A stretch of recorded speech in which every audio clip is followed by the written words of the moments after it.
Welcome to the Strength Coach Experience podcast. I'm your host, Joe Lego, and here we go.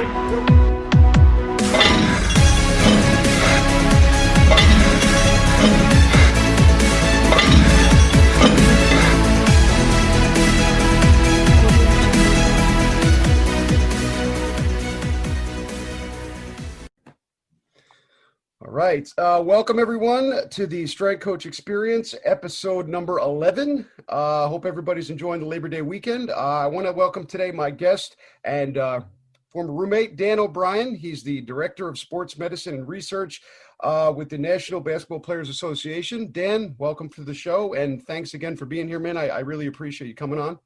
Thanks for having me, man. I know it's Labor Day. You never stop working around here, huh? Exactly. No, even holidays. No weekends like the off. US mail. Yeah, exactly. Yeah, exactly. We'll see about that, but see what happens. So, why don't we jump right into things, Dan? Why don't we go over a little bit, upbringing, growing up, and we'll talk about your journey to this point. Sure. So, where do I start? I'll start with elementary school. How early do you want to start here? We could just do a general, okay. Discussion about high school going into college.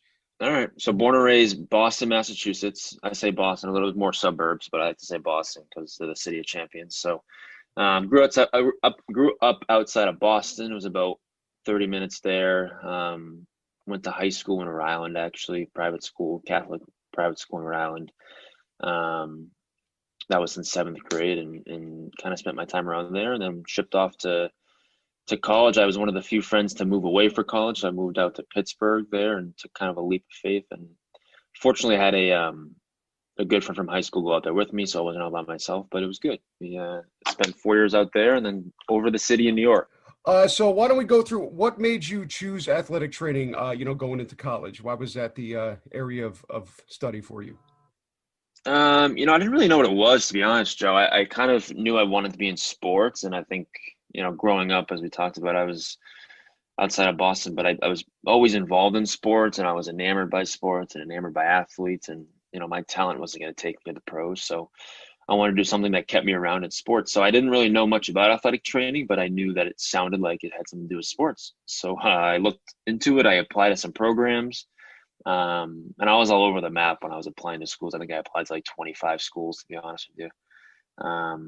Got into a few and then kind of started narrowing down what I actually wanted to do. I was between athletic training and frankly, business. I didn't really know much about either. And I ended up deciding I chose Duquesne University for athletic training. It was between Duquesne and Marquette. Marquette would have been business. So I ended up deciding what I wanted to do. And then that led me to Duquesne. So I think it was more just my involvement, and my desire to be around sports. I think even if I had gone the business route, it still would have been sports management. But ultimately I decided to go athletic training and stay on the sports medicine side. And I left that option as open as well to go to PT school because Duquesne had a joint AT-PT program. That's kind of what it'll give me some time to think about what I really wanted to do. And then when I got to Duquesne and started taking some prereqs for athletic training, I was really hooked and really was really passionate about it from my freshman year on, and Duquesne did a really good job of integrating some, fundamentals of athletic training courses in your freshman year. So you're not just doing you're doing your bios and chems, but you're also starting to learn about the field and the occupation and what you're going into when you graduate. So that's kind of what got me into it. But to be frank, I wasn't like, I want to be an athletic trainer. It was more just like, oh, it sounds interesting. And I got into it and I haven't looked back. So I wish I had a better or more passionate story for you, but I don't. That was it. Well, I think that's a good answer. I mean, because you kind of let your decision in college or, kind of let fate, put you in the right direction. You didn't kind of pinhole yourself, if you will. You went to the school that you got into, and then you followed that, the path. And it's good to hear that, Duquesne, they allowed you to do kind of a little bit more instead of competing or, doing those base classes, because as everybody knows, usually you go to college, your first 2 years are a drag and you're really not doing too much stuff. So I think that's that's a good path though. You got to you kind of left it open, and you were able to make a decision that way. I mean, kind of with me, I went to LIU originally as an athletic trainer, and then as going through all that stuff, I went into the other direction with strength conditioning. But like I said, I think that's good for everybody to hear out there that, you don't have to have a direct, kind of plan right when you get there. It's okay to kind of leave yourself open, give yourself as many options as possible, and kind of let the classes or let where you end up kind of, map itself out based on what you're doing. Yeah, and how many people actually know what they want to do when they're 18, right? And that was kind of the thing. And my parents were really good about that. They kind of gave me some insight and some vision into that. And their big thing was, go get a skill. So that way, even if it turns out it's not something you want to do the rest of your life, you have a skill and you can get a job when you're done. And that's what athletic training was for me. It was a skill, but it was something that I enjoyed. It was in working around sports. And, at the end, you have to sit and take your boards and your certifications. So it's regulated too, right? So then it's not just a free market where everyone can just go and be an athletic trainer. So that was helpful too. And within athletic training, I'm learning there's so many different ways you can go, which we'll talk about. But I mean, that's with anything, right? So I think that the skill thing was important, and my parents pushed me towards that, and it's been great so far. Yeah, no, I think that's, fantastic that they allowed you to do that. And exactly, you want to do something that you can, that can help you, progress yourself, and get something that separates you from everything. And if all else kind of, doesn't work out, at least you have something to fall back on that you do enjoy, and it's something that you can work professionally. So why don't we go into the entry into LIU? How did we end up at LIU from Duquesne? How did we end up at LIU? I ask myself that about every stop. How did I end up here? I don't really have a good answer for that one either. I was doing clinical hours at Duquesne, so within the undergraduate program at Duquesne University, we had to do 1,200 clinical hours to Oh, wow. graduate. And that's pretty standard with most athletic training programs, but it's spread out over 3 years, and you start sophomore year and you accumulate them, and you get them pretty quickly, frankly, because you end up doing 20, 30 hours a week, especially if you're doing football season. So I did a rotation at Robert Morris University, which happens to be Okay. in the NEC. I have a friend who's a And strength coach over there. yeah, yeah. So I was there on there working with basketball one winter, and ended up meeting Danny O'Connor, who was the head AT, and there's a head AT at LIU. They were looking for a GA. I was looking for a GA spot. We had a quick conversation in Pittsburgh when LIU came out to play RMU. Followed up, and then I remember I took a trip out to, this was like an infamous trip for me. I went from Pittsburgh out to Brooklyn for an interview, and I drove. Nice eight And hours. man, let me tell you, that was something. Just like driving into the city. I remember driving into the city and it was just such an anxious feeling.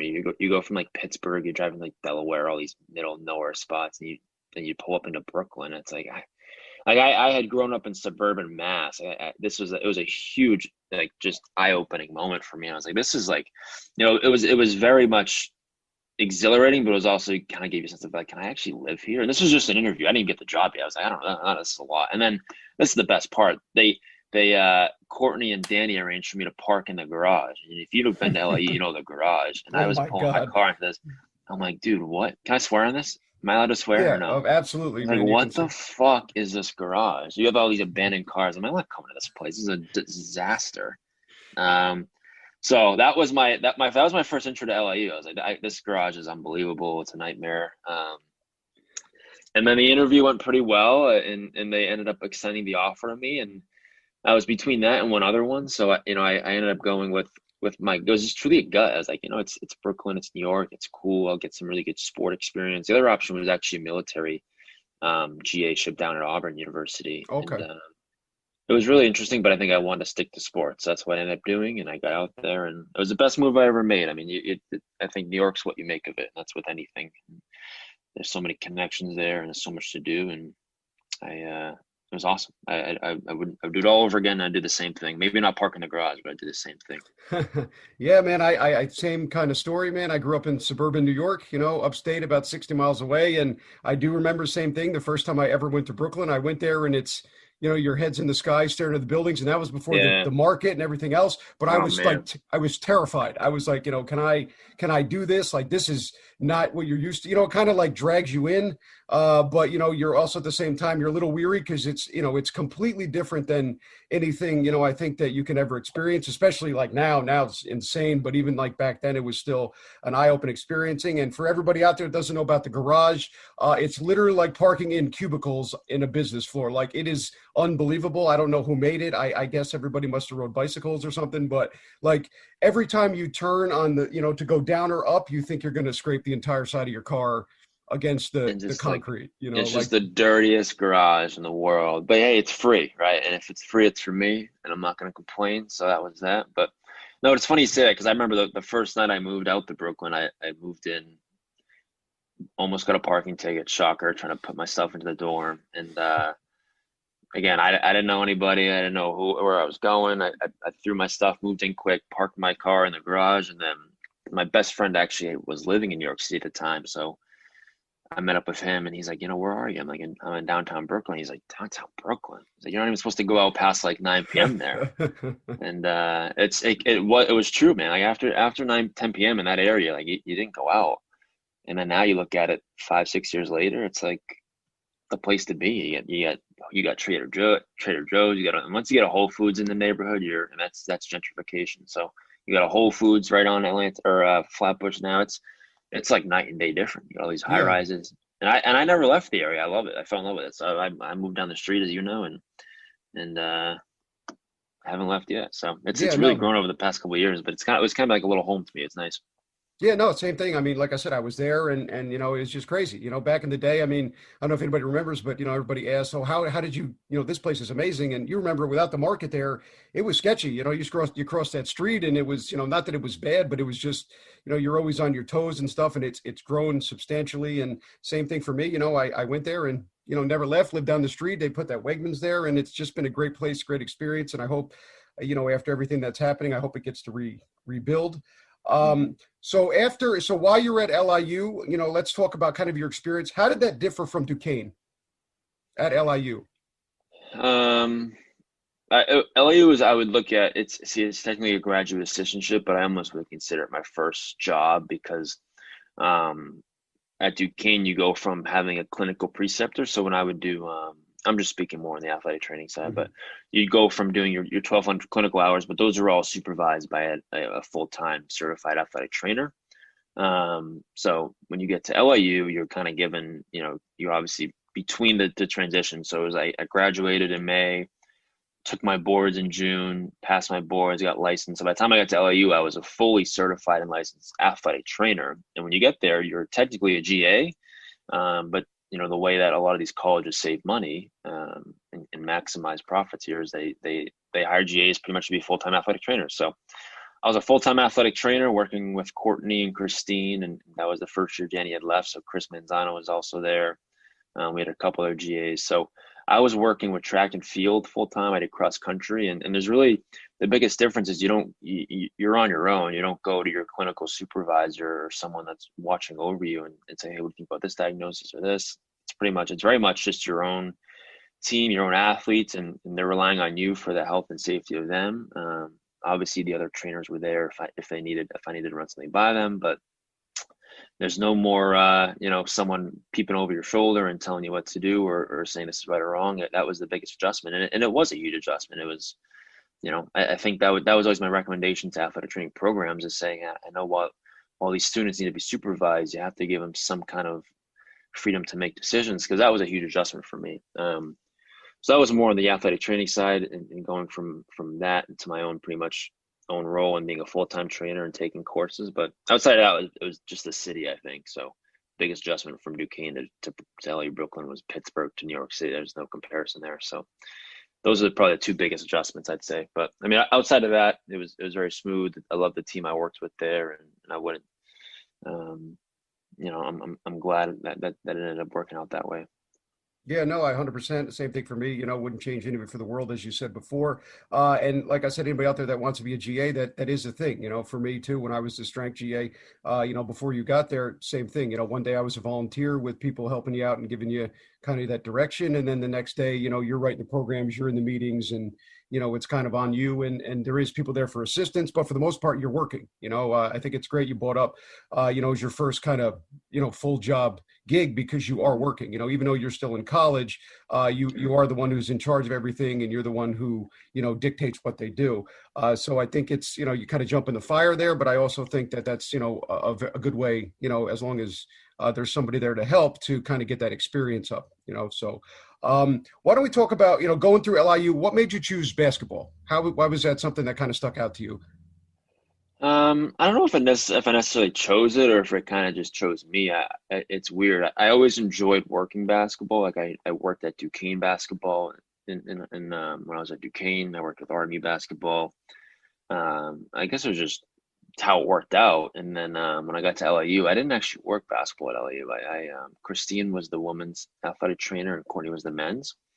Um, and then after LIU, there was a position open with the National Basketball Players Association, which I had heard about through Saeed, who was also an athletic trainer with LIU and was working more in their wellness center. And I guess it's kind of how it worked out. I like the reason why I always liked basketball was because as an athletic trainer, you want to have a lot of, I guess, grasp or control about some of the teams you're working with. And basketball was simpler in the sense that there's only 15 athletes generally, depending on the team.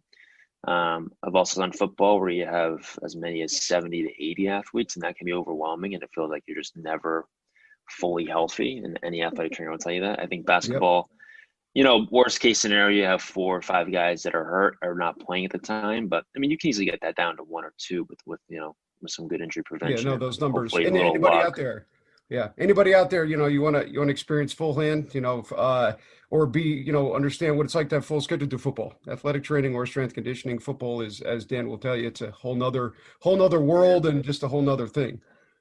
Yeah, I mean, it's a little overwhelming. And again, I've never been a full-time athletic trainer with the football team, but I can imagine the stress and just week to week, you're just trying to bandage guys up to get to the game, and it's just like a cycle that's every week, and it's tough. It's really tough. So I give a ton of credit to all the clinicians that work football and baseball, as is another.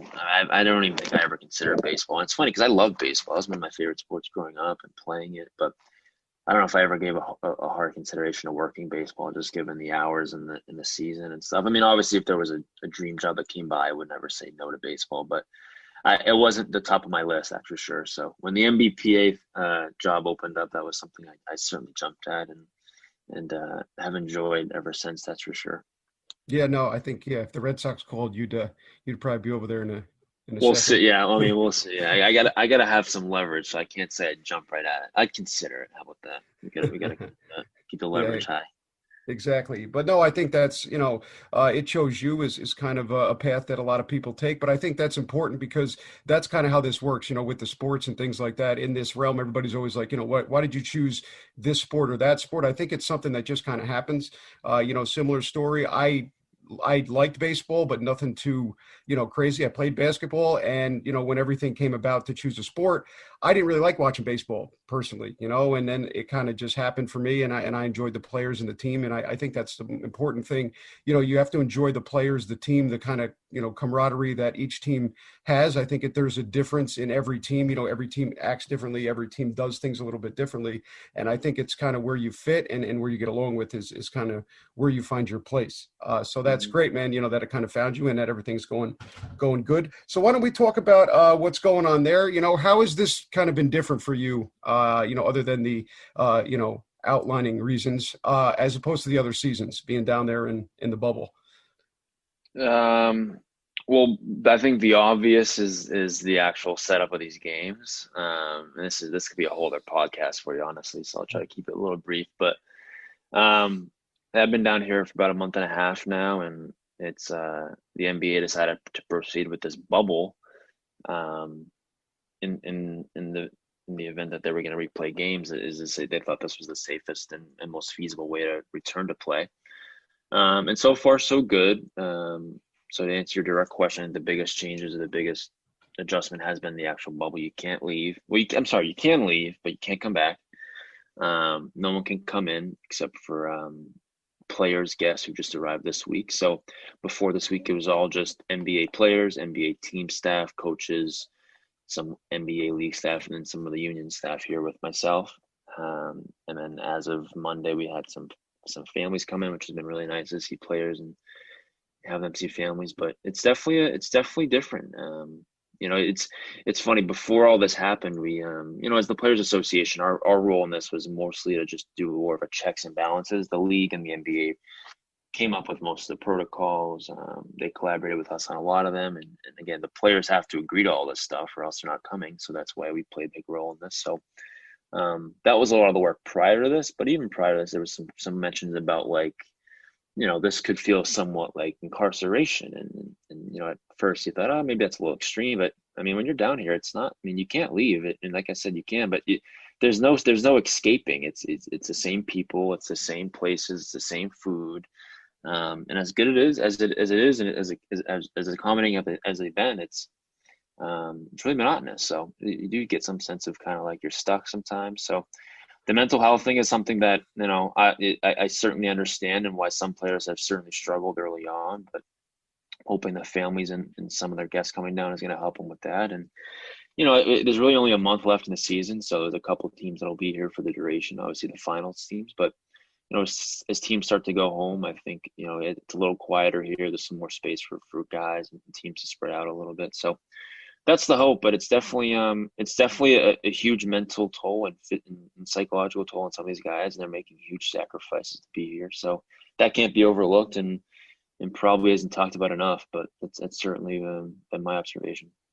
Yeah, no, 100%. That's got to be tough, to be there, the monotony, being around the same people, not being able to kind of live your normal life, if you will. You're free to move around the bubble, if you will. But I think that, kind of being stuck in there, even though you guys are making, modifications to certain things. I think you're right. That mental aspect is something that needs to be talked about, because being away from your family and just, being stuck in kind of the same place and going through that routine and the redundancy, I think is something that could have a large effect on people. So I think that is something that needs to be talked about. Do you Well, think for you go from like the extreme, like you go from quarantine to being stuck with family and friends, and for 3 months to like this where you can't see anybody. It's a huge difference. So I mean, fine for me because I don't have a family of my own. I'm not married or anything, or I have kids. So this is by all means pretty easy for me, but I get it for other Mhm. people.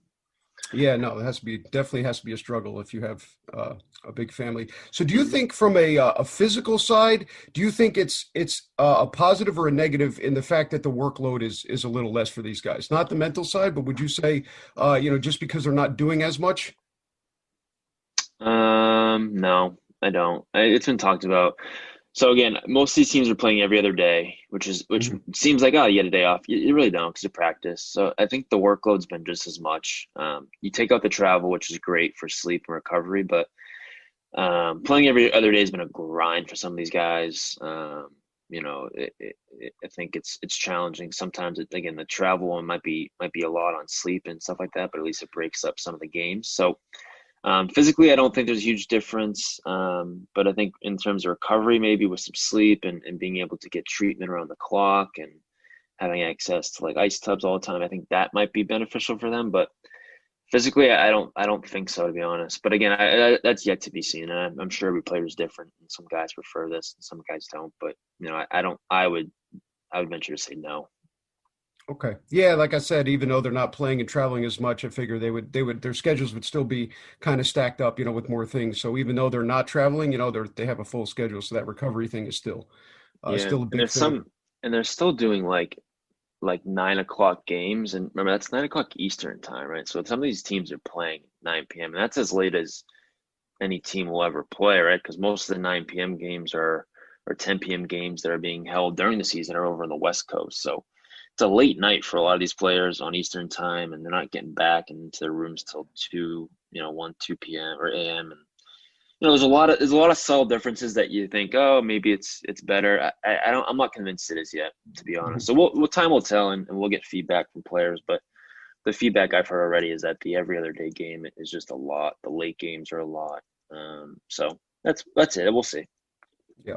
No, I think that, it's going to be hard, because like I said, you don't have that dynamic of the time change. They're all in one place, they're all playing at the same time. And, I'm sure the adjustment there is kind of hard. So I think, like I said, it's great you're bringing up the overlooked parts, the mental part, the time frame, the different things that have, very big adverse effects, but they're not talked about. Everybody just looks at, workload in general and volume and then relates it to that. But, it's the other things, being stuck in the bubble, the mental stuff, or just having to play at 9 o'clock, or get all those games in a day. Right. Yeah. And the schedule's got a little bit better since less teams are playing, but again, like you look at the Houston Rockets, they went from a 7 game series. Um, they had a late game. I forget what night it was. Had that one day off, and then they get right back into another series with the Lakers. So, meanwhile, the Lakers had 4 or 5 days off. So it's better for some teams, and some teams are just going to go every other day for until the season's over, and that's a grind, man. It's a lot. Yeah, definitely a big grind. So amongst, if COVID wasn't a thing, what would you like to see like changed or focused on more, just in general with the, sports medicine department stuff with the NBA? Hmm. You mean specifically to my role, or just in general with sports medicine? Just in general, everything, all full realm sports medicine. I mean, yours can be included, but just everything. What do you think is something that needs to kind of, what would you like to see change to make the best, impact on the players to make everything better? I don't know. I don't know if there's anything I changed. I think there's things that I think could be more beneficial to players, and that's some stuff that we're working on, obviously on the union side. So without giving away all of our cards, I think there needs to be some more, um, I guess, clarity on wearables. I think there's so many different wearables out there that are so many different, and this is in every sport. So many different teams utilize, and there's not a ton of regulation on them. So that's something we've tried to do in the past with the wearables committee and validate some of these. But again, this goes back to the whole data conversation. Who owns it? What do you do with it? There's so much data out there now with all this technology that it almost is concerning, because I think there can be too much data, and you get this data, and now you have teams that are just hiring people to figure out what to do with the data. Some very good, some maybe are a little green. So I wish there was a little more regulation, or I guess clarity on what people are using all these wearables for, the data for. And I wish there was like a gold standard. I don't think we're there yet. It's still very new. So that, and especially working for players, you're always concerned that it could come back to hurt them, which it has in the past. And if this data gets in the hands of the wrong people, it could be less beneficial to them. So I don't, yeah, so that'd be one of the things. I don't know if I'd change, but maybe focus more attention to that, or research that a little bit more, or start to ask, or talk to people that have a ton of experience with it. And with that, like artificial intelligence as well, and how that can relate to not just sport performance, but the business side of it, or the contract side of it. I mean, usually when you go negotiating contracts, it's a lot of it has to do with performance in the game and statistics, and maybe there's a field for the sports medicine side of that, and contracts and that kind of thing. So that would be, I think, nothing to change, but stuff maybe to focus attention towards going forward. Yeah, no, I think it's a big thing. I mean, everybody I've talked to, even in other sports, my friend with the Astros, I talk about all the time. I think you're right. The analytics are there, the wearables, those things are great. But I think we're in the middle of it where sometimes it's too much, or sometimes it's misunderstood. In a lot of places, they're kind of just throwing every piece of technology that they find, at the players, and trying to do a lot. I do know with the Astros, just in the baseball realm, regardless of what's happened. But they kind of track everything. They wear the Canapult systems. They have systems that track their deadlifts and things like that. From 3 years ago, and I think all that's fantastic. And I've had this data conversation with a few other people, but I think you're right. It has to be more regulated. There has to be a standard, right? If you're going to wear a Whoop, or you're going to wear a Fitbit, or whatever it may be, or a Canapult, or some of the other softwares, I think you have to make everybody either wear one thing, or we have to kind of concentrate on specific parts of the data or specific numbers and categories and then go off of that. Yeah, I think the biggest thing, definitely agree that there's so much data now, that you have all these statistics and all these analytics on guys, but you really don't know what you're looking for, or you don't have certain numbers on certain things for certain guys. And I think that makes it hard. So, yeah, definitely the data. I think it's fantastic that we have it. I think the analytics are going to play a major role. I just think we need to kind of find a balance between, athletic training, recovery, the devices, and then also the strength conditioning part, and being able to everybody to use the data effective. I think we need to find specific numbers or categories where we can all benefit from the data. Hmm. Yeah, it'll vary on based on sport, but and not only what data, but how accurate is it, right? And Hmm. that's something I think is still kind of untapped as well. So, if you're all on a single or everyone's on a universal wearable, I would argue it doesn't have to be as accurate because you're comparing the same thing. But when you have so many different wearables and so many different um, data points and all that stuff, I think you have to be pretty accurate because you're trying to compare different systems and different metrics on the same system. So goes a couple different ways. So. Yeah, no, definitely. I think there's a lot to that. I think there's a lot of positives in there, but certainly a lot of things that kind of need to be changed. Mhm. Agreed. So what's next in the future? If we took COVID out of it, what's next around the corner for you with the in the NBA? If we took COVID out of it, that's I don't know, man. I don't think we can. So I'll be honest because I think that's part of what we're trying to figure out going forward. Um, is we're gonna have to deal with this. So I think for us, I think the season hopefully finishes out, and it's looking like it will. So that'll be done in October. And then from there, our legal and bargaining team and our executive director will go into some negotiations, as every major sport has and will continue to, because there's going to be a lot of money lost for every major sport. So given that, or hopefully that they can sort something out and come to an agreement, we'll have a season next year. When that will start is TBD. I've heard anywhere from, I mean, I think originally Adam Silver had said December. That is very unlikely. I'd say it's somewhere between January and March.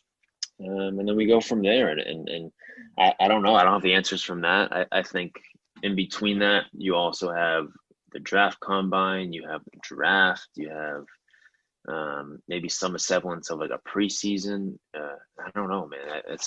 That's above my pay grade, and I'll let those people in the basketball ops and the legal team figure that one out. But as we start to get into next season, I think our job is to make sure that players have all the resources they need, given that some of these guys will be close to 12 months without playing a basketball game, which is very concerning for us from a performance standpoint. And, we'll see injuries uptick, but again, making sure they have all the resources there. And then, the other part of my job that has kind of gone by the wayside the last couple of months is this facility in New York City. So we'll get that back up and running and hopefully provide that as a resource to players, given that they'll need places in the summer that are, or it's not summer anymore, it'll be the fall and the winter, I guess. They'll need places they can work out that they're guaranteed to have some kind of disinfecting and cleaning standard for them to use.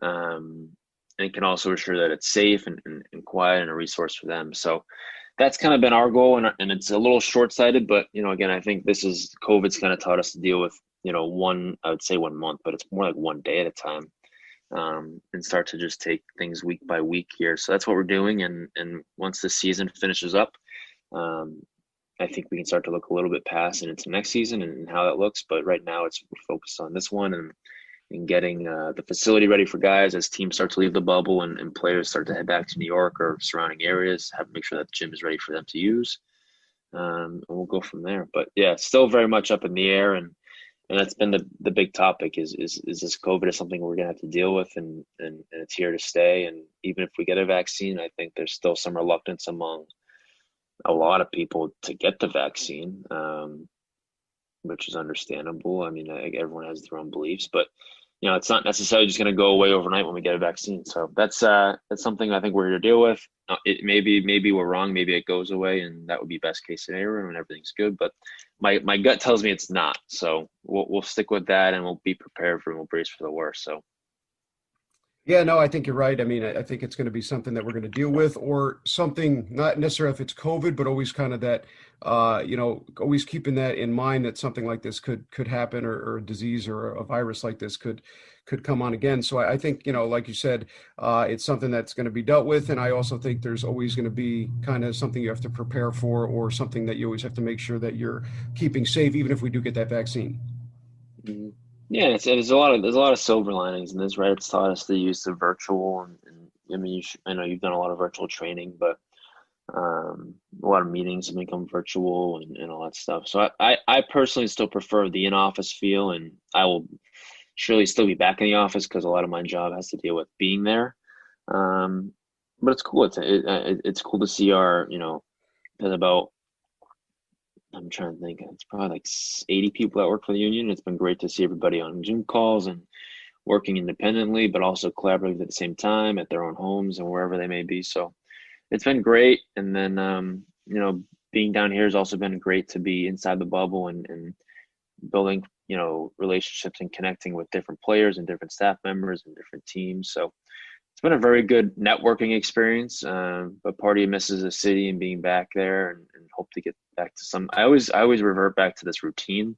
I don't know if I'll ever have a routine again, but it'd be nice to have some semblance of a routine, and getting back to the city, and getting into the office, and doing that. But that could be a while before that happens. So I don't know. So we'll see. But that'll probably be end of October, and then who knows? Again, I spoke a little bit about next season, but who knows what that looks like, and whether they do a bubble again, or do regional pods or bubbles. That's still up in the air too. So I don't know. I don't have a crystal ball, but if I did, I'd say it's looking like we're gonna have something similar to what we have now. Because I don't, the other good news is baseball and football will give us a good insight to how we can do this without bubbles. So if they can pull that off, that's great news for everybody.